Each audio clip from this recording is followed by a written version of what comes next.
चलिए स्टार्ट करते हैं बच्चों। Chapter 3 business environment, English medium, MP board 12th, और आज सेकेंड डे है। तो हम लोग ने लास्ट कल की क्लास में हमने क्या क्या देख लिया है।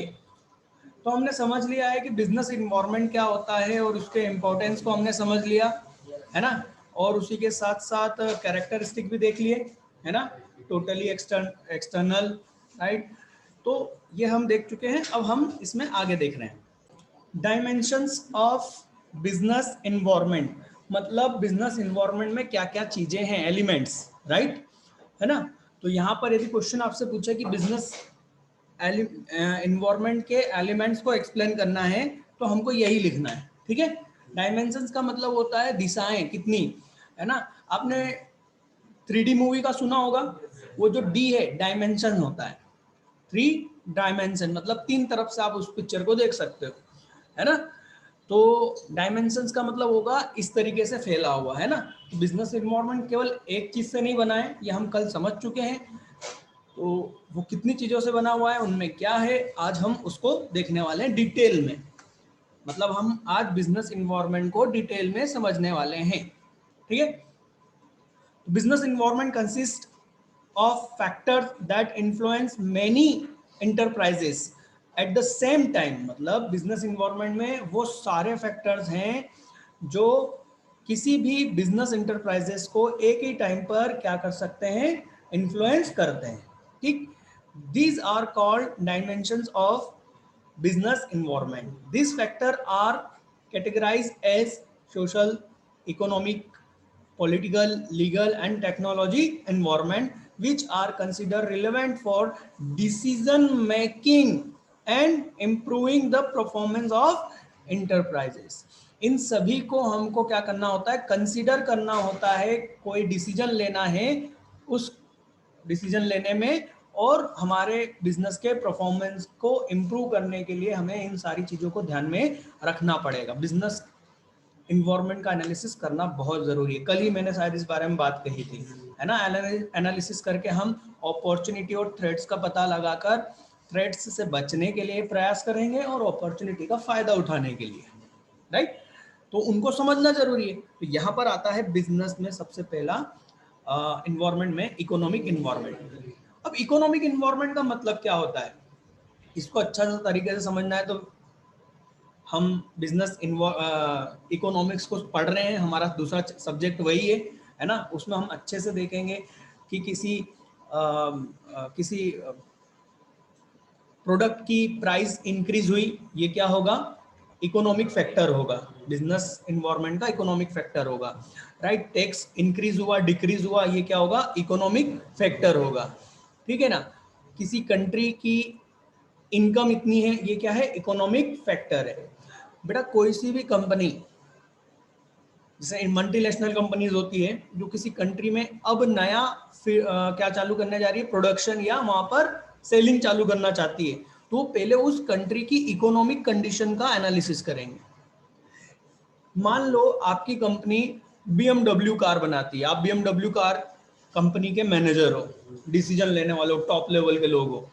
अब आपको सोचना है कि क्या पाकिस्तान में हम या साउथ अफ्रीका के कुछ कंट्रीज जैसे कि वेनेजुएला, है ना, वहां पर आप BMW बेचने का प्लान बनाओगे क्या? क्यों?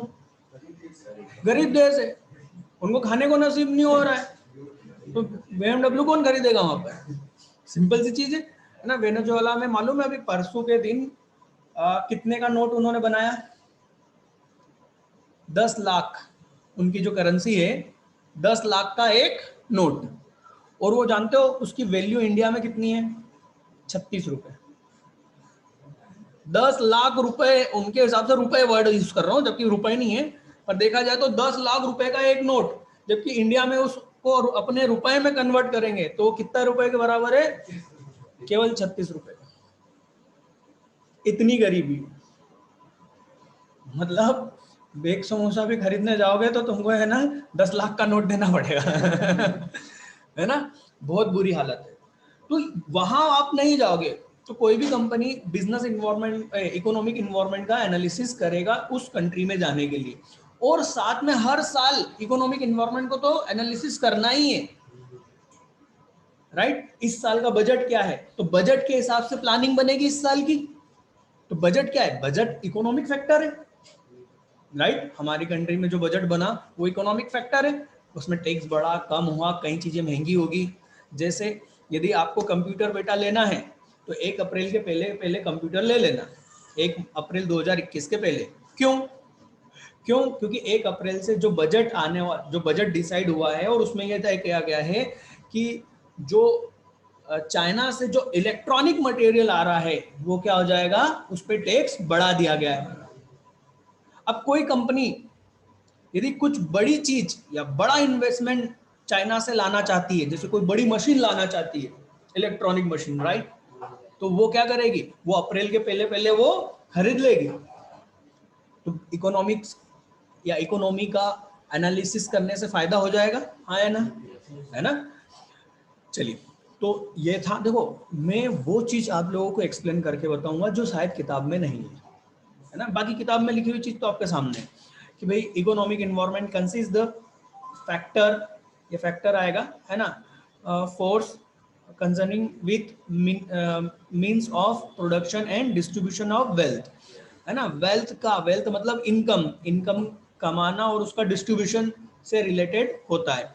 It compresses of interest rate, जैसे कि आरबीआई, आरबीआई ने क्या करा, इंटरेस्ट रेट बढ़ाया घटाया, ये सब क्या हो गया, इकोनॉमिक इन्वायरमेंट में आ गया, है ना। रेट ऑफ इन्फ्लेशन, महंगाई का क्या सिचुएशन चल रही है। वैल्यू ऑफ जीडीपी, जीडीपी का मतलब होता है देश की इनकम, तो देश की इनकम कितनी है, राइट। पर capital, capita income, per capita का मतलब होता है एक व्यक्ति की इनकम।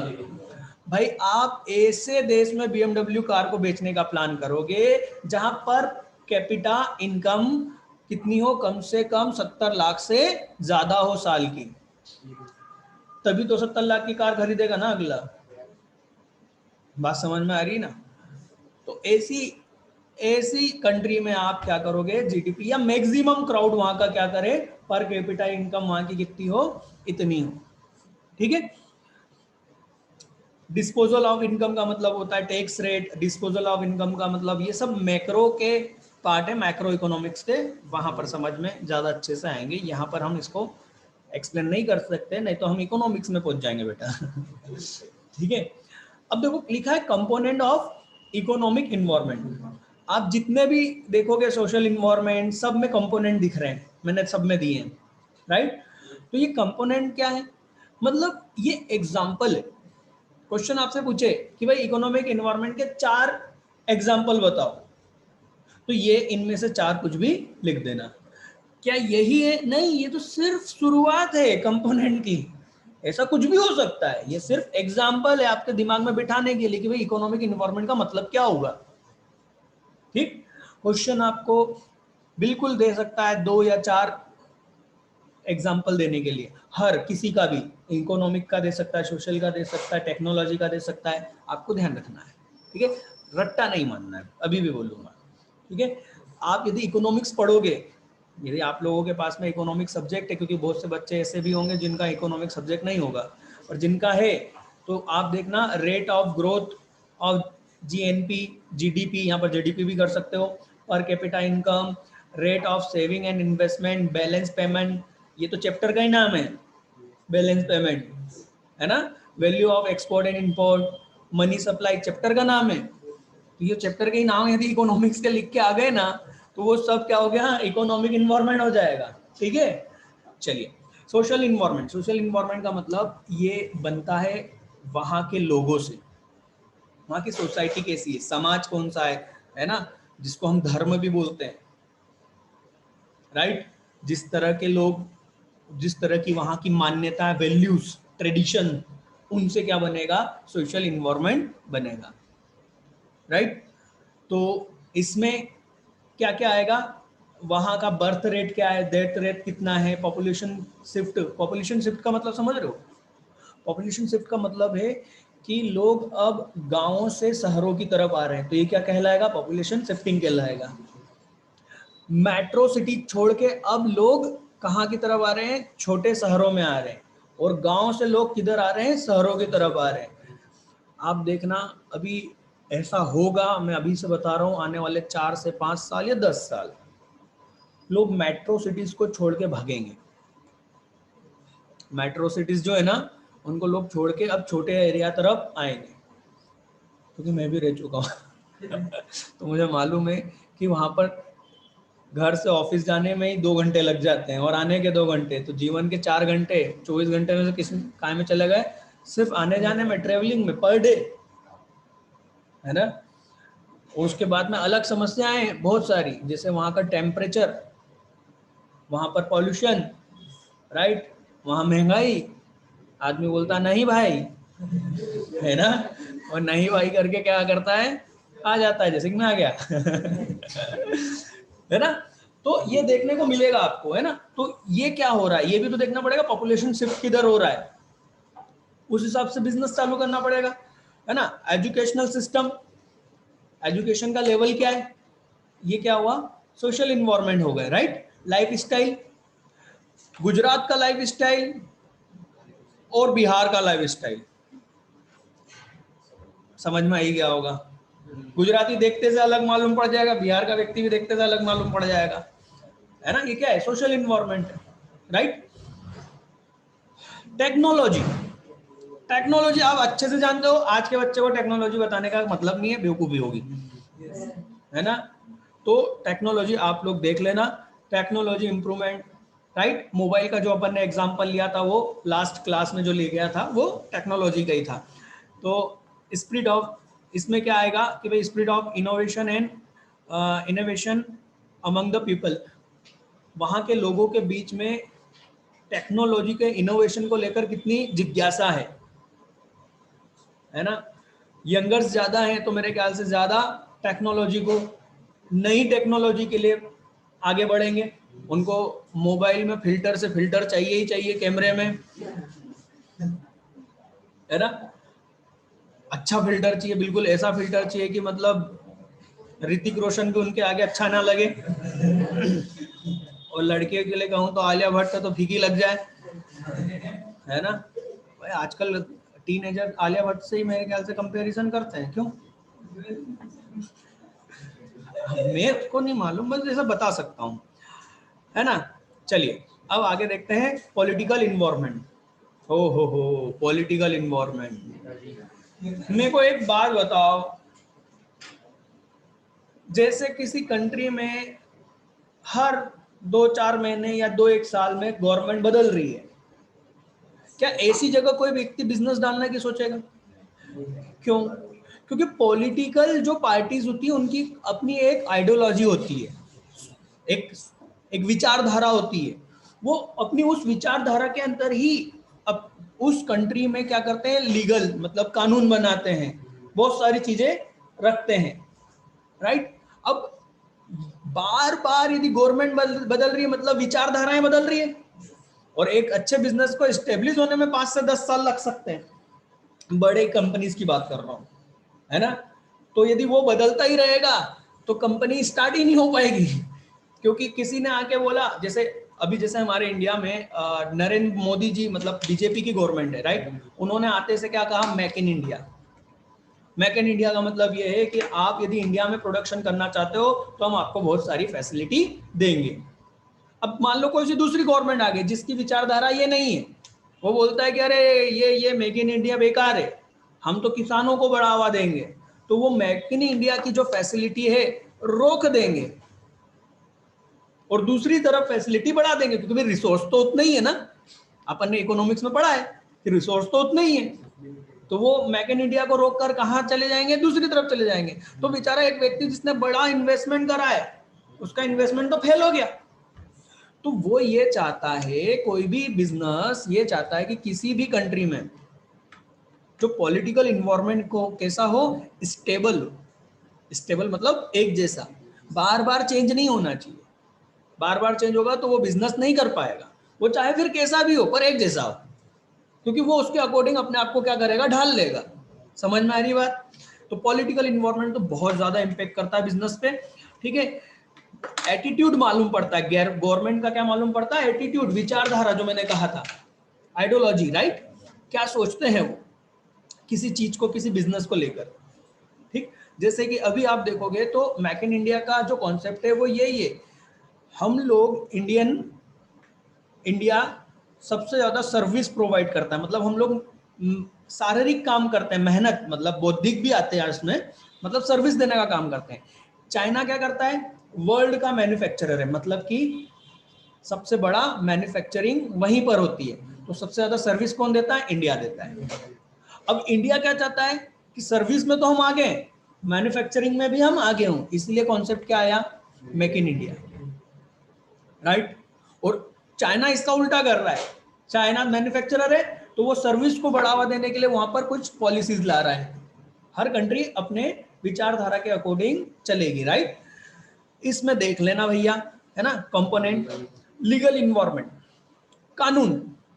तो हमने तो अभी देखा था कि एक बिजनेस को क्या में चलना होता है, एक फ्रेमवर्क, तो लीगल फ्रेमवर्क होती है, मतलब लीगल के क्या होते हैं, कायदे कानून होते हैं, वही कायदे कानून क्या कहलाएगा, लीगल फ्रेमवर्क। अभी कोरोना काल में गवर्नमेंट ने आदेश निकाल दिया कि भाई सभी को सैनिटाइजर रखना है डोर पर ही, तो रखना पड़ेगा। ये फैक्टर क्या होगा, लीगल फैक्टर होगा, लीगल इन्वायरमेंट फैक्टर होगा। कानून ने बोल दिया, गवर्नमेंट ने बोल दिया कि सारी स्कूलें इतनी तारीख तक बंद रहेगी, लीगल फैक्टर है। गवर्नमेंट ने बोल दिया कि 8वीं तक के बच्चों को प्रमोट किया जाए, लीगल इन्वायरमेंट। बात समझ में आ रही है ना, ठीक है। तो मेरे ख्याल से इसको ज्यादा समझाने की जरूरत नहीं है, ठीक है। कई सारे कानून बने हैं, उस कानून के अनुसार हमें चलना होगा। तो हमें ये भी चेक करना पड़ेगा बिजनेस चलाते वक्त कि लीगली क्या हो रहा है। जैसे सबसे बड़ी बात बताता हूँ, हमारे बिजनेस में, कोचिंग इंस्टीट्यूट में या स्कूल एजुकेशनल सेक्टर में न्यू पॉलिसी आने वाली है अभी, एजुकेशन की न्यू पॉलिसी। वो पॉलिसी पे हमारी सबकी नजर है कि भैया क्या होने वाला है। हम लोग उसी के बारे में सोच रहे हैं, अभी रियल में बता रहा हूं, मतलब हम लोग उसी के बारे में सोच रहे हैं कि इसमें क्या बदलने वाला है, इससे हमारे बिजनेस पर क्या इफेक्ट पड़ने वाला है, और उसके लिए हमको तैयार रहना पड़ेगा, नहीं तो खत्म हो जाएंगे। समझ में आ रही है बात, तो ये तो करना ही पड़ेगा। तो इस तरीके से बिजनेस क्या करता है, अपने इन्वायरमेंट के जो फैक्टर्स हैं इनको क्या करता है, एनालिसिस करता है, और उससे होने वाले थ्रेट्स अपॉर्चुनिटी की पहचान करेगा। और ये बहुत जरूरी है। आप यदि बिजनेस कर रहे हो, आप यदि बिजनेसमैन हो, आप यदि ये नहीं कर रहे हो तो आप ना जाने क्या कर रहे हो, बिजनेस तो नहीं कर रहे हो, आप सिर्फ किस्मत के भरोसे चल रहे हो कि किस्मत में जो होगा उसके हिसाब से हो जाएगा भैया। बिजनेस किस्मत नहीं है, मेहनत है, ठीक है, डिसीजन मेकिंग है, फोरकास्टिंग है, आगे भविष्य में झांकने की क्षमता होना चाहिए। ये आप कहाँ पढ़ोगे मालूम है, जब बीकॉम में आओगे ना तो एंटरप्रेन्योरशिप एक चैप्टर आएगा, सब्जेक्ट सॉरी, जो आपको बताएगा कि एक बिजनेसमैन बनने के लिए क्या जरूरी है, ठीक है। चलिए आगे आ जाते हैं, इम्पैक्ट ऑफ गवर्नमेंट पॉलिसी। ये यहाँ पर बिजनेस इन्वायरमेंट खत्म हुआ, उसी के साथ में एक चैप्टर है impact of government policy and policy changes on business.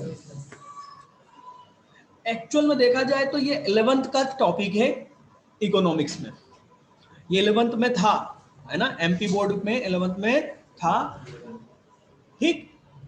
पर मुझे मालूम है कई बच्चे 11th में वो पढ़ के नहीं आए हैं, इसलिए यहाँ हमें पढ़ना पड़ेगा।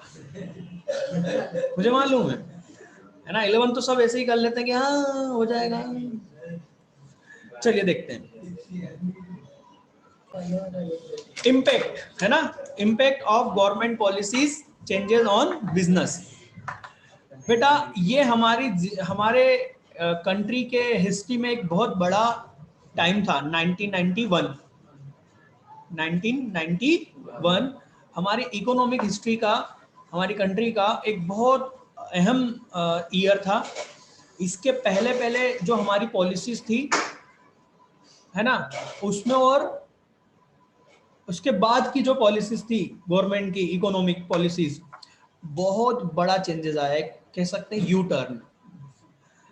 इसके पहले जो था 91 के पहले, क्योंकि हम इंडिपेंडेंट हुए थे, है ना, ईस्ट इंडिया कंपनी हमको अच्छे से मालूम थी, मालूम है ना आप लोगों को, बिजनेस करने आए थे और देश को लूट लिया।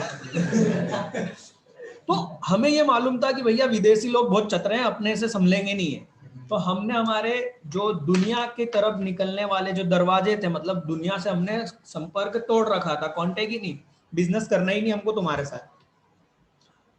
और ये बोल दिया गया था देश में कि यदि कोई विदेश से बिजनेस करेगा तो उस पर इतना टैक्स, मतलब इतना भारी टैक्स लगाते थे कि व्यक्ति बोलता था बाहर से बिजनेस करने से अच्छा है कि चुपचाप घर में बैठे बैठे रहो। मतलब हमको किसी दुनिया से कनेक्ट ही नहीं होना, हम डरे हुए थे। ठीक, हम इतने डरे हुए थे कि गवर्नमेंट ने बोला कोई प्राइवेट सेक्टर नहीं, सब कुछ करेंगे हम ही करेंगे, सुई भी हम बनाएंगे और जहाज भी हम बनाएंगे। हालांकि जहाज तो बने नहीं उनसे, वो बात अलग है ना। मतलब तुमको कुछ नहीं कर, प्राइवेट नाम का कुछ होता ही नहीं, सब हम करेंगे। हॉस्पिटल हमारी, स्कूल हमारा, ट्रांसपोर्ट हमारा, सरकारी बसें ट्रांसपोर्ट हमारा।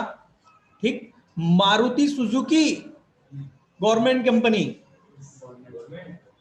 बिल्कुल अभी नहीं बची, अभी नहीं बची है ना, पर स्थापना जब हुई थी उसकी तो एज अ गवर्नमेंट कंपनी हुई थी, राइट। हर चीज बोले हम देंगे, इलेक्ट्रिसिटी हम देंगे, सब हम देंगे बोले, हम किसी को काम नहीं करने देंगे। क्यों? क्योंकि हम जले हुए हैं। तुम कंपनी के नाम पे फिर से देश को लूट लो, तो बात समझ में आ रही है। तो इतने डरे हुए थे कि हम, इंडियन गवर्नमेंट ही सारे काम करती थी।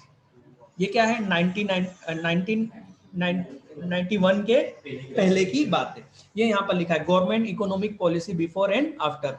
तो before 91, according with the object of planning the government emphasis and inward looking trade policy where the public sector was given the responsibility of development. Public sector मतलब गवर्नमेंट ने ही रिस्पॉन्सिबिलिटी ली थी कि हम ही करेंगे, जो भी डेवलपमेंट करना है हम करेंगे, हम बना के देंगे, हर चीज देंगे, बस ये हम देंगे।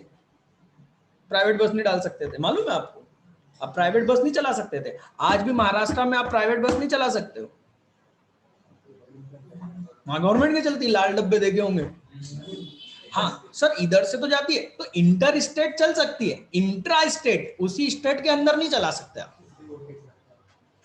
समझ में आ रही बात है ना। तो ये क्या है, पब्लिक सेक्टर मतलब गवर्नमेंट ने बोला था हम ही संभालेंगे भैया। रिस्पॉन्सिबिलिटी किसने ली थी? गवर्नमेंट ने, पब्लिक सेक्टर ने। The government imposed several restriction, इतने रिस्ट्रिक्शन थे। आप धीरू भाई अंबानी पर जो मूवी बनी है गुरु, अभिषेक बच्चन की, बेटा जीवन में एक बार तो जरूर देखना, क्योंकि कॉमर्स सेक्टर, कॉमर्स पढ़ रहे हो है ना, उसमें देखना कि उनको प्रोडक्शन करने के लिए भी, कि इतना ज्यादा प्रोडक्शन नहीं कर सकते, इतनी ही मशीन खरीद सकते हो, मतलब आप अपने हिसाब से प्रोडक्शन भी नहीं कर सकते थे कि इतना प्रोडक्शन करना है, इतना रिस्ट्रिक्शन, हर चीज का लाइसेंस, हर चीज का लाइसेंस, कुछ भी करना है लाइसेंस लगेगा। वो लाइसेंस तो गवर्नमेंट इतने आसानी से देती नहीं, अधिकारी कोई देने देने में आदमी नीलाम हो जाता है कि नहीं। मतलब इतना गजब का नौकरशाही थी, जिसको बोलते हैं अफसरशाही, कि व्यक्ति को एक लाइसेंस लेने के लिए ना जाने क्या क्या नहीं करना पड़ जाता होगा। समझ में आ रही बात? मतलब इतना रिस्ट्रिक्शन कर दिया था कि कोई भी व्यक्ति के आगे सिर्फ एक ही चीज थी, या तो वो खेती कर ले या कहीं नौकरी कर ले, प्राइवेट तो भूल ही जा कि प्राइवेट कोई धंधा पानी करना है। अब जब इकोनॉमी में प्राइवेट धंधा पानी नहीं होगा, सारे लोग क्या कर रहे हैं, केवल कंज्यूम करने का काम कर रहे हैं, प्रोडक्शन ही नहीं होगा, तो इकोनॉमी तो ठप हो जाएगी ना भाई। सप्लाई ही नहीं कर पाओगे तो महंगाई बढ़ जाएगी। तो इकोनॉमी की बहुत बुरी हालत थी इन रूल्स के कारण। But in 1991 the economy faced a serious economic crisis. गलत नीतियों के कारण अर्थव्यवस्था जाम हो गई, तो क्या हो गया, इकोनॉमिक क्राइसिस आ गया। और क्या आ गया, हाई गवर्नमेंट डेफिशिएट, मतलब हमारा जो बजट था वो घाटे का था, डेफिशिएट मतलब घाटे का, मतलब हमारे खर्चे बहुत ज्यादा थे और इनकम कम थी। अब खर्चे कहां से ज्यादा कर दोगे तुम, तो आप बाकी की पूर्ति करने के लिए क्या करते थे, लोन लेते थे, वर्ल्ड बैंक से लोन, फलाना देश से लोन, जो आजकल क्या कौन कर रहा है, पाकिस्तान कर रहा है, चीन से लोन लिए ही जा रहा है। क्यों? क्योंकि उसके खर्चे ज्यादा है और इनकम कम है, राइट। सोरिंग इन्फ्लेशन मतलब क्या हो रहा है, महंगाई तेजी से बढ़ रही थी। अभी मैंने बोला क्यों महंगाई बढ़ रही थी, है ना, क्योंकि प्रोडक्शन हो नहीं रहा था, डिमांड तो थी भाई, कंजम तो करेगा ना आदमी, तो इन्फ्लेशन ज्यादा था। सीरियस फॉरेन एक्सचेंज क्राइसिस, ओहो सर ये क्या होता है, ये इकोनॉमिक्स में पढ़ने को मिलेगा। फॉरेन एक्सचेंज का मतलब होता है फॉरेन करेंसी। यदि हमको बाहर किसी से ट्रेड करना है तो हम रुपीज में नहीं कर सकते, हमको फॉरेन करेंसी लगेगी। तो हमारा उसका क्या था, हमारे पास में वो बिल्कुल इतना हो गया था कि केवल 4-5 दिन ही हम और भारत के मतलब बाहर ट्रेड कर सकते थे, पैसा कम था, है ना। सीरियस क्राइसिस, ये बेटा ज्यादा अच्छे से इकोनॉमिक्स में ही समझ में आएगा, ठीक है। तो this lead to change in economic policy, और इन सब के कारण जरूरत महसूस हुई कि इकोनॉमिक पॉलिसीज को चेंज करो भैया, ऐसे नहीं चलेगा। और मैं आज भी मानता हूं मनमोहन सिंह जी उस समय के इकोनॉमिस्ट, है ना, उन्होंने ही 1991 में ये पॉलिसीज लेके आए, उन्होंने समझा और उन्होंने समझाया गवर्नमेंट को, भाई मत करो ऐसा, खत्म हो जाओगे। तो उनको इसीलिए मानते हैं लोग, मनमोहन सिंह जी को। पर उस समय, उसके बाद नहीं मानते। उसके बाद क्यों नहीं मानते, क्योंकि वो किसी एक पॉलिटिकल उसमें आने के बाद में शायद वो उतने स्वतंत्र रूप से निर्णय नहीं ले पाए, इसलिए प्रॉब्लम हुई। नहीं तो एक बहुत इकोनॉमिस्ट बहुत बढ़िया है, गजब के, और उन्होंने ही सुधार करा है, राइट। तो क्या क्या सुधार हुआ, तो न्यू इकोनॉमिक पॉलिसी क्या थी, है ना। तो न्यू इकोनॉमिक पॉलिसी में 3 चीजें थी, लिबरलाइजेशन, प्राइवेटाइजेशन और ग्लोबलाइजेशन। जिसको इनके फर्स्ट कैरेक्टर को यदि ले लिया जाए तो एलपीजी कहा जाएगा। तो क्वेश्चन आ सकता है व्हाट इज एलपीजी पॉलिसी, तो आप बोलोगे भैया ये न्यू इकोनॉमिक पॉलिसी थी जिसमें ये 3 चीजें थी और इन तीनों को समझाओगे। लिबरलाइजेशन का मतलब क्या था, लिबरलाइजेशन का मतलब था कि, एक सेकेंड ना, लिबरलाइजेशन का मतलब है कि आजादी, लिबरल मीन्स स्वतंत्रता। तो बिजनेस करने में जितनी भी रिस्ट्रिक्शंस इन्होंने लगाई थी बहुत सारी, हर चीज का लाइसेंस, हर चीज का लाइसेंस, तो उन लाइसेंस को खत्म करा गया। देखो नीचे पॉइंट लिखा है, abolishing licensing in the most of the industry. बहुत जगह आपको लाइसेंस की जरूरत अब खत्म कर दी थी, राइट।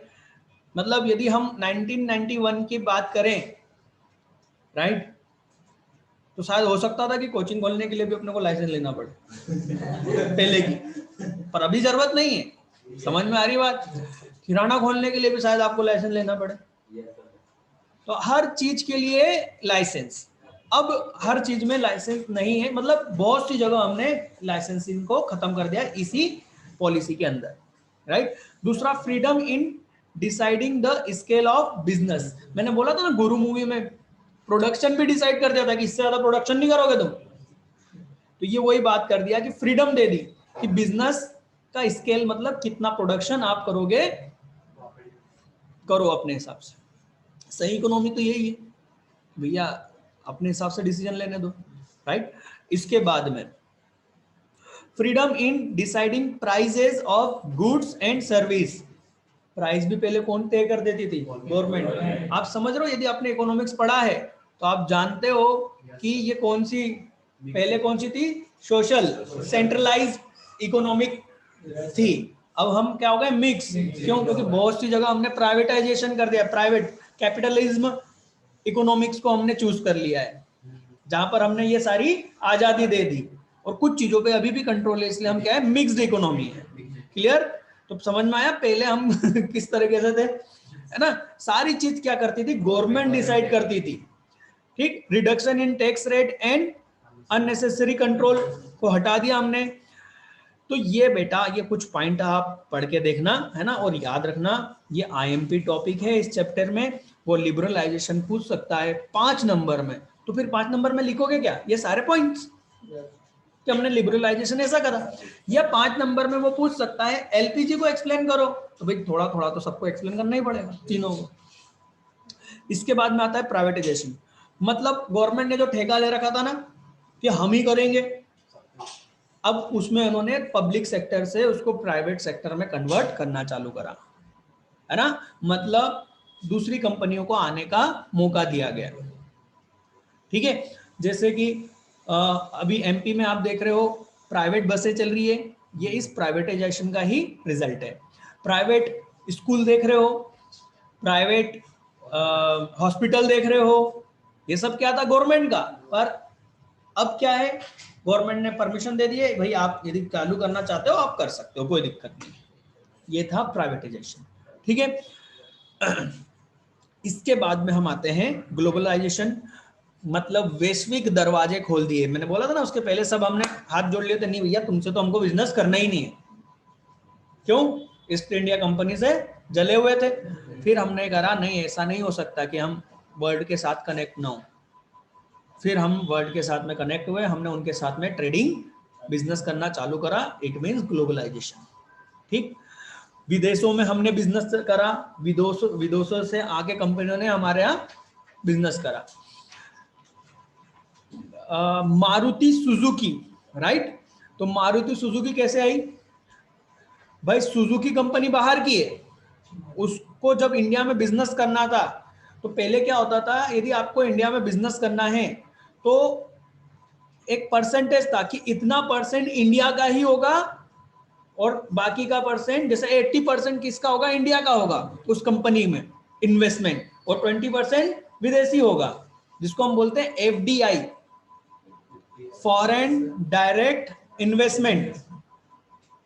तो ऑटोमोबाइल में मान लो कि 80% था, इसका मतलब इंडिया का कितना लगेगा, इंडिया का 80% लगेगा, मतलब 20% था। एफडीआई कितना था, 20%, तो इंडिया का कितना लगा, फॉरेन का 20 लगा, तो इंडिया का 80। तो वो सुजुकी को काय में बदला, मारुति सुजुकी। फिर सन 2000 में ये ग्लोबलाइजेशन प्राइवेटाइजेशन का इम्पैक्ट आया और सन 2000 में वो मारुति से सुजुकी अलग हो गया और उसने अपनी खुद की कंपनी अपने इंडिया में लॉन्च करी सुजुकी के नाम से। हीरो होंडा, तो होंडा जापान का है, हीरो मिलके हीरो होंडा बना था। सन 2000 में इसी ग्लोबलाइजेशन और प्राइवेटाइजेशन के कारण हीरो और होंडा अलग हुआ। बात समझ में आई? होंडा की गाड़ी अलग है, हीरो की गाड़ी अलग है। तो ये ग्लोबलाइजेशन था जिसमें एफडीआई, फॉरेन डायरेक्ट इन्वेस्टमेंट को परमिशन दी गई। ठीक, और अभी भी कुछ सेक्टर है जहां पर रिस्ट्रिक्शन है, ठीक है, पर वो कुछ विशेष है। अब यहां पर आया कि इम्पैक्ट ऑफ एलपीजी, राइट, तो हम ये सारे, ये भी आईएमपी क्वेश्चन है ना। मैंने अपने नोट्स में जहां तक कोशिश करी है सिर्फ आईएमपी चीजों को ही रखा है बेटा, इसके अलावा भी बहुत सी चीजें हैं आपके इंग्लिश की बुक्स में, है ना, मतलब सॉरी, मतलब इंग्लिश मीडियम की बिजनेस स्टडी की बुक में, बट मैंने जो नहीं पूछा गया है, सालों से पूछ ही नहीं रहे हैं, उन चीजों को बिल्कुल हटा दिया है ना, क्योंकि हम सब नहीं पढ़ सकते, राइट, इसलिए सिर्फ आईएमपी चीजें ही ली है। तो आपको ऐसा लगेगा सर जो भी पढ़ाते हैं बोलते हैं ये आईएमपी है, ये आईएमपी, तो मैंने उन्हीं चीजों को लिया है, फालतू की चीजों को लिया ही नहीं है। नोट्स का मतलब तो यही होगा ना। तो ये जरा अच्छे से कर लेना। इंक्रीज कंपटीशन, इंक्रीज कंपटीशन कैसे हुआ भाई? लोग प्राइवेट में आ गए ना। मेरे को एक बात बताओ, यदि प्राइवेटाइजेशन नहीं किया होता तो जियो होता, आइडिया होता, एयरटेल होता, सिर्फ बीएसएनएल के आज भी डब्बे चलाने पड़ते तुमको। चल लगा तो लगा, नहीं तो नहीं लगा। लोगों ने तो उसका नाम भी रख दिया था बीएसएनएल का फुल फॉर्म, भगवान से भी नहीं लगता, तो तुमसे क्या लगे। और उसी का नतीजा है कि बीएसएनएल आज पूरी तरह से बंद होने वाला है। क्यों? क्योंकि सरकारी हाथों में था। और सरकार की दिक्कत नहीं है, बात यह है कि सरकारी नौकरी ही कुछ राजा महाराजाओं की स्टाइल में की जाती है। तो यदि हम अभी भी उन्हीं के भरोसे होते तो नेट तो भूल ही जाता। तुमको है ना वो डब्बों से, लाल डब्बों से ही काम चलाना पड़ता। अभी तक टेलीफोन ही चलते, जबकि विश्व कहाँ निकल जाता, 8G पे। भैया जापान 8th जनरेशन का इंटरनेट चला रहा है और हम अभी भी लेट लाइन से ही फोन लगाते और बोलते लग नहीं रहा यार। खराब होता था लैंडलाइन का कनेक्शन तो 15-15 दिन तक ठीक नहीं होता था। प्राइवेट कंपनी में देखो 2 मिनट पर खराब हुआ, आपने कंप्लीट करी, वो वहां से भगता हुआ आएगा, साहब क्या हो गया। कंपटीशन इंक्रीज हुआ, राइट। मोर और कंपटीशन इंक्रीज हो गया तो क्या होगा, आपको सही क्वालिटी का प्रोडक्ट भी मिलेगा और सही प्राइस पे भी। अब सिर्फ बीएसएनएल था तो चेंज करने का कोई ऑप्शन था क्या, झेलो। तो क्वालिटी अच्छी मिल रही थी क्या, नहीं। पर प्राइवेटाइजेशन हो गया, एयरटेल में अच्छी सर्विस नहीं मिल रही है, आप स्विच कर लोगे आइडिया में, आइडिया में नहीं मिल रही है जियो में। कंपटीशन ही का तो नतीजा है, ठीक। मोर डिमांडिंग कस्टमर, अब कस्टमर क्या हो गए, डिमांडिंग हो गए। क्यों, क्योंकि अब उनकी डिमांड पूरी करने के लिए प्राइवेट लोग अवेलेबल है। अरे बेटा तुमको याद नहीं होगा, पर जब गवर्नमेंट बसें चलती थी ना बेटा, तो हॉर्न के अलावा सब कुछ बजता था बसों में, भड़ड़ भड़ड़ भड़ड़ भड़ड़। जहां आज 150 किलोमीटर के लिए 3.5 घंटे लग रहे हैं, वहां 5-5 घंटे लग जाते थे, और आदमी सुबह से शाम तक जाता था तो हिल जाता था, वहां जाके वो काम करने लायक नहीं बचता था। और मजबूरी वही, क्योंकि बस ही वही है, सीट गायब हो जाती थी। ठीक है, चलो। तो भैया ये आपको पढ़ना है, यहाँ पर हमारा ये कंप्लीट होता है। देखो इसमें कुछ दम नहीं है, इसलिए मैं वो चीजें नहीं बता रहा हूँ, आप रीड करके देखिएगा, कुछ डाउट है तो पूछ लीजिए, ठीक है। नेक्स्ट कल हम नेक्स्ट चैप्टर देखेंगे, चैप्टर 4 प्लानिंग, ठीक।